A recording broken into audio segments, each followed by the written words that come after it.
நாம கடலை பார்க்க போனால் பரவாயில்ல, கடல் நம்மளை பார்க்க வந்தா உங்களுக்கு ஒரு சின்ன சேலஞ்ச், ஒரு பெட். இந்த ப்ராஜெக்ட் பற்றி நீங்கள் கேள்வி கூட பட்டிருக்க மாட்டீங்க. உங்களுக்கு தெரிஞ்சவங்க கிட்ட கேளுங்க, நண்பர்கள் கிட்ட கேட்டு பாருங்க, கண்டிப்பாக தெரிஞ்சிருக்க மாட்டாங்க. காட்டுப்பள்ளி போர்ட் எக்ஸ்டென்ஷன் ப்ராஜெக்ட் பற்றி உங்களுக்கு ஏதாவது ஐடியா இருக்கா? சேவ் எண்ணூர் க்ரீக் கேம்பெயின் ஒரு கேம்பெயின், அங்கே ஒரு கூட்டம் கத்திட்டு இருக்கு. அதை பற்றி உங்களுக்கு ஏதாவது தெரியுமா? தெரியலனா தெரிஞ்சுக்கோங்க. Kattupalli port extension project. Kattupalli அப்படிங்கிறது அந்த சென்னை கோஸ்டல் ஏரியா, அந்த எண்ணூர் சார்ந்த ஒரு கோஸ்டல் ஏரியா, ரொம்பவே முக்கியமான ஒரு கோஸ்டல் ஏரியா. ஏன் அப்படின்னு கேட்டால், இந்த காட்டுப்பள்ளி அப்படிங்கிறது ஒரு முகத்வாரமாக இருக்குது. இந்த முகத்வாரம்னா என்ன அப்படின்னு கேட்குறவங்களுக்கு, இங்கே நம்ம ஏரி, குளம், குட்டை இது எல்லாமே எக்ஸஸாக இருந்து, விச் மீன்ஸ் நம்ம எதுவும் செய்யலை, பட் தென் அதெல்லாம் அதிக தண்ணி நம்ம சேமிச்சு வச்சு பேலன்ஸ் இருக்கிற தண்ணியை வந்து கடலில் தான் கலக்க விடுறோம். அந்த கடல் நல்ல தண்ணியும் உப்பு தண்ணியும் சேரும் இடம் அப்படிங்கிறது தான் இந்த முகத்வாரம். இது ஏன் முக்கியம் அப்படின்னா, இந்த எஸ்டரி ஏன் முக்கியம் அப்படின்னா, இந்த முகத்வாரம் இருக்கிறதுனால தான் கடல் தண்ணி நிலத்துக்கடியில் புகுந்து உப்பு தண்ணியாக மாறாமல் இருக்குது, விச் மீன்ஸ் ஃபில்டராக இருக்குது. ரெண்டாவது விஷயம், இங்கே வந்து சதுப்பு நில காடுகளும் அலையாத்தி மரங்களும் இருக்குது. இது கோடிக்கணக்கான உயிர்களுக்கு ஹப் மாதிரி இருக்குது, ஒரு வீடு மாதிரி இருக்குது. ஸோ இங்கே மீன், எறா, சொரா, நண்டு, வண்டுன்னு எல்லாமே இருக்குது.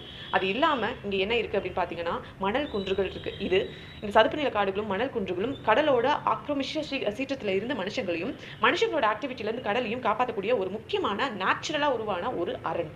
இந்த அரணை தான் தரமட்டமாக்கிட்டு நம்ம ஒரு போர்ட் கட்ட போகிறோம். இதில் என்ன ப்ராப்ளம் அப்படின்னு கேட்டால், இந்த அரண் இல்லை அப்படின்னா இனிமேல் கடல் கிட்ட நம்ம கிட்ட இருந்து கடலையும் காப்பாற்றவே முடியாது. ரெண்டாவது விஷயம், இதில் ஆக்கிரமிக்க இடம் வந்து துபாய் மிஞ்சுற அளவுக்கு கடலை நம்ம ஆக்கிரமிக்க போகிறோம். 2000 ஏக்கர் கடலை ஆக்கிரமிக்க போகிறோம். 2000 ஏக்கர் கோஸ்டல் ஏரியா, அதாவது ரொம்ப என்விரான்மெண்டலி சென்சிட்டிவ் ஏரியாவை நம்ம ஆக்கிரமிக்க போகிறோம். அது இல்லாமல் சுற்றி அந்த டிரான்ஸ்போர்ட்டேஷன் மற்ற வசதிகளுக்காக இன்னும் 2000 சொச்சம் ஏக்கர். ஸோ 6000 ஏக்கர் நம்ம இயற்கையாக ஆக்கிரமிக்க போகிறோம். மனிதர்கள் இயற்கையில் ஒரு பகுதின்ற போய் இயற்கையை நம்ம ஆளணும்னு நினச்சி ஒரு படி மேலே போய் ஆக்கிரமிக்க ஆரம்பிச்சிட்டோம். ஸோ இங்கே டைரெக்டாக மீனவர்கள் பாதிக்கப்படுறாங்க. ஏன்னா அங்கே இருக்கக்கூடிய உயிர்கள் காணாமல் போகுது. ஸோ ஆப்வியஸ்லி மீன்பிடி தொழில் பாதிக்கப்படப்படுது. பல நூறு தலைமுறைகளாக வாழ்ந்துட்டு இருந்த அந்த ஒரு இது இப்போ இனிமேல் இருக்க போகிறதில்ல. 2000 ஏக்கர் நிலத்தில் ஆக்கிரமிக்கப்பட போகிறதுனால நல்ல நீர், அதாவது இந்த குளம், குட்டை, நன்னீர் ஊற்று இது எல்லாமே காணாமல் போகுது. ஸோ ஆப்வியஸாக இங்கே கூடிய இயற்கை விவசாயமும் அழிய போகுது. அது இல்லாமல் இந்த உப்பு தொழில் செஞ்சுட்டு இருக்கவங்களும் அழிக்கிறாங்க. ஸோ இங்கே மீனவனும் அழியிறான், இங்கே விவசாயம் பண்ணுறவனும் அழியிறான், உப்பு தொழில் செய்கிறவனும் அழியிறான். அவன் அழிஞ்ச நமக்கு என்னப்பா, நான் இங்கே சேஃபாக இருக்கேன். அந்த சிட்டிக்குள்ளே ஜாலியாக இருக்கிறவங்களுக்கு கொசஸ்தலையாரிலிருந்து அந்த வாட்டர் பாடி யாரும் மறந்துருக்க வாய்ப்பு இல்லை. பல மில்லியன் லிட்டர் தண்ணியை கொடுத்து சென்னை வறட்சியாக இருந்தப்போ நம்மளை காப்பாற்றின ஒரு இடம். இந்த ப்ராஜெக்ட்னால அதுவுமே அழிய போகுது. ஸோ சென்னையோட வாட்டர் ரிசோர்ஸ் மேலே ஒரு பெரிய கை வைக்க போகிறாங்க. இங்கே அவங்களோட வாழ்வாதாரம் மட்டும் இல்லை, நம்மளோட பாதுகாப்பும் நம்மளுடைய வாட்டர் ரிசோர்ஸும் காணாமல் போகுது.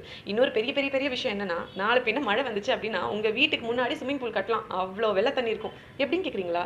வடிகாலில் தானே நம்ம போர்ட்டே கட்ட போகிறோம். அப்போ வெள்ளம் எங்கே போக போகுது? போன வேகத்தில் திரும்பி நம்மளை நோக்கி வரப்போகுது. ஸோ நல்ல ட்ரைனேஜ் சிஸ்டம் நம்மகிட்ட இல்லை. ஏரி, குளம், குட்டை நம்ம ப்ராப்பராக மெயின்டைன் பண்ணுறதே இல்லை. அப்போ போகிற தண்ணி போகிற வேகத்தில் நம்மகிட்ட தானே வரப்போகுது. இனி கடலில் கலக்கிறதுக்கு அதுக்கு இடம் கொடுக்கலையே. இவ்வளோ பெரிய இஷ்யூ நடந்துட்டுருக்கு. இதை பற்றி யாராவது கேட்குறாங்கன்னு கேட்டால் கேட்டுட்டு தான் இருக்காங்க. அங்கே இருக்கக்கூடிய மீனவர்கள் சங்கமும், பெண்கள் சங்கமும், மாணவர்கள் சங்கமும், பூவுலக நண்பர்களும், இன்னும் நிறைய பேர் சேவ் எண்ணூர் க்ரீக் கேம்பெயின் சொல்லிட்டு அங்கே கத்திட்டு தான் இருக்காங்க. ஆனால் அவர்கள் குரல் எட்டப்படவில்லை. ஏதோ எனக்கு தெரிஞ்சவங்களுக்கு சொல்கிறதுக்காக நான் இந்த வீடியோ பதிவு செய்கிறேன். கண்டிப்பாக இந்த இஷ்யூ பற்றி கேள்விப்பட்டிருக்க மாட்டீங்க நீங்கள். ஒருவேளை நீங்கள் கேள்விப்படலை, அட்லீஸ்ட் எனக்கு தெரிஞ்சவங்களுக்கு நான் சொல்லணும் அப்படின்னு வச்சுங்கன்னா தயவு செஞ்சு இதை பற்றி மற்றவங்க கிட்ட பேசுங்க, ஷேர் பண்ணுங்கள். நம்ம அங்கே போய் கூலி பிடிச்சிட்டு நின்னா தான் அதுக்கு பேர் போராட்டம் கிடையாது. முன்னாடி மனிதர்களை நம்ம மண்ணில் தான் தேடணும். இப்போது நம்ம நெட்டில் தேடுறோம். ஸோ இதை எவ்வளோ பேசுகிறோமோ, மற்றவங்க கிட்ட ஷேர் பண்ணுறோமோ அவ்வளோ இந்த இஷ்யூ வெளில போகும். 6000 ஏக்கர் நம்ம இயற்கையை ஆக்கிரமிச்சு செய்ய போற ஒரு விஷயம்.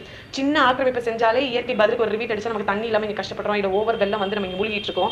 இப்போ கடல் கூடியே நம்ம டேட்டா மோத போகிறோம். ஸோ விளைவு எந்த மாதிரி இருக்கும் அப்படின்றது நீங்கள் டிஸ்கஸ் பண்ணுறது மூலியமாக தெரிஞ்சுக்கோங்க. நான் சொன்னேன்னு வச்சுக்கோங்களேன், என்ன நக்ஸ்லைட்டுங்க எதுக்கு வம்பு, இப்படி பிரச்சனை இருக்குன்னு நான் காட்ட வேண்டியது என்னோட கடமை. Because everybody should take up that responsibility. I have done that properly, I guess. So இது அடுத்து உங்களோட கையில் கொடுக்குறேன். நீங்கள் என்ன பண்ண போறீங்க, நீங்கள் அடுத்து இது யார்கிட்ட சொல்ல போறீங்க, எங்கே கொண்டு போக போறீங்கன்றது தான் இருக்குது. Save Ennore creek campaign.